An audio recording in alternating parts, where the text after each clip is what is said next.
تو وہاں پر ایسے صوبے میں جہاں تعمیراتی پروگرام جو وہ سٹرکچر ہے وہ ڈیمیج ہے، اس کو بلڈ کرنے کے لیے ایک جذباتی نوجوان کو وہاں لا کے بٹھا دینا، جبکہ ان کے پاس بڑے پرانے ان کے ساتھی سیاستدان ان کے ہم ایج ہیں، اب 75 نیئر بائی 75-6 کے تو ہیں خان صاحب، اس ایج کے جو تھے، اتنے سینئر کسی پولیٹیشین کو لا کے بٹھاتے تاکہ وہ اداروں کے ساتھ بھی اور موجودہ جو حکومت ہے، جو وفاقی حکومت ہے، بیسک تو آئی ڈاکٹر صاحب ایک بات آپ نوٹ فرما لیں کہ حکومت سب کی ہے ملک میں، اس ٹائم صرف نون لیگ کی حکومت نہیں ہے، یہ سب حکومتی لوگ ہیں، اپوزیشن کہیں پر بھی نہیں ہے۔ یہ جو اپوزیشن کا ڈھونگ ہے نا، یہ عوام کے لیے رچایا ہوا ہے، یہ سب حکومت کا حصہ ہے۔ آپ دیکھ لیں نا، کے پی کے کس کے پاس ہے، سندھ کس کے پاس ہے، بلوچستان کس کے پاس ہے، اس کے بعد آپ مرکز دیکھ لیں پنجاب کس کے پاس ہے، پھر آزاد کشمیر دیکھ لیں، یہ جو ہے گلگت دیکھ لیں، کس کے پاس ہے، سب حکومتی ہیں یہ، اس میں اپوزیشن کہیں نہیں ہے، یہ صرف عوام کو بیوقوف بنایا جا رہا ہے۔ اب میں تو یہی کہوں گا سہیل صاحب کو جو معاملات ہیں عدالتی بیس پہ، وہ خان صاحب کے ٹرائل ہو رہے ہیں، وہ وہاں تک محدود رہیں، انتشار کی سیاست نہیں کریں، میرا مشورہ ہے ان کے لیے، اور اپنے صوبے پر توجہ دیں تعلیم کے حوالے سے۔ ان کے فنڈز روکے ہوئے ہیں، دیکھیں فنڈز، آج میں آپ کو ایک ڈاکٹر صاحب ایک اور بات بتا دوں، یہ عوام کو بیوقوف بنانے کے لیے یہ صوبائی حکومتوں نے ایک سسٹم چلایا ہوا کہ ہمارا فنڈ جو ہے نا وہ وفاق روک لیتا ہے اور ہمیں وفاق نہیں دیتا۔ ایک مثال ہے، ایک والد صاحب ہوتے ہیں، ان کے 4 بیٹے ہوتے ہیں، اب بیٹے کہتے ہیں کہ بابا جو ہم کمائیں گے نا وہ تو ہم ہی رکھ لیں گے، اور میں بھی نہیں کماؤں گا، آپ جو ہے نا ہمیں دو الٹا، چاہے جاؤ باہر سے قرضے لے کر آؤ، باہر سے بھیک مانگ کے آؤ، آ کے ہمیں دو، معلوم کر لیتے ہیں، معلوم نہیں ہے معلوم کر لیتے ہیں، معلوم کر کے پھر بولتے ہیں۔ اس ٹائم آپ پارٹی کے سربراہ بنے ہوئے تو آپ کو معلومات ہونی چاہیے، اس ٹائم جو معاملات ہو رہے ہیں نا فنڈنگ کے حساب سے، فنڈز جو ہیں اس میں جو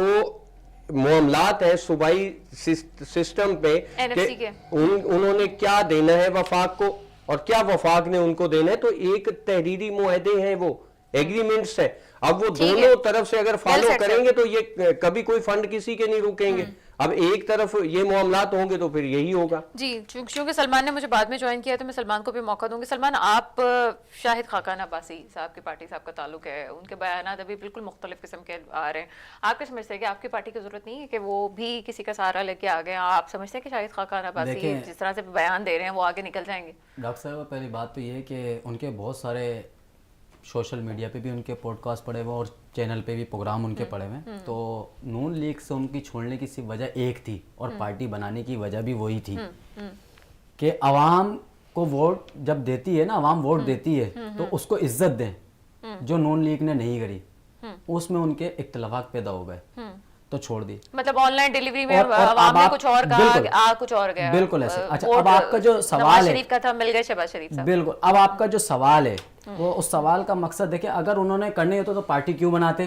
آج بھی وہ وزراء کہیں وزارت پہ تو اپنی ہوتے سیٹ پہ، تو ان کو چھوڑنے کی وجہ ہی نہیں پڑتی۔ ان کو بنانے کا مقصد تھا، اللہ کا دیا سب کچھ ہے، ٹائکون ہے، بزنس ٹائکون ہے اور ایک شخصیت ہے نامی جانی۔ وجہ یہ ہے کہ انہوں نے کہا عوام کو ابھی تک کسی نے ریپرزینٹ نہیں کرا، عوام مایوس ہے، ٹھیک ہے، ہمارا ایک ہی نعرہ ہے، جو ہمارا نعرہ ہے وہ بدلیں گے نظام۔ اب اس کی طریقہ کار کیا ہے، اس کا دیکھیں کہ پورا گراف بنایا ہوا ہے، ماشاءاللہ سارے پی ایچ ڈی ہولڈر ہیں، تمام بڑے بڑے لوگ پارٹی میں انوالو ہیں۔ دوسری چیز یہ ہے کہ دیکھیں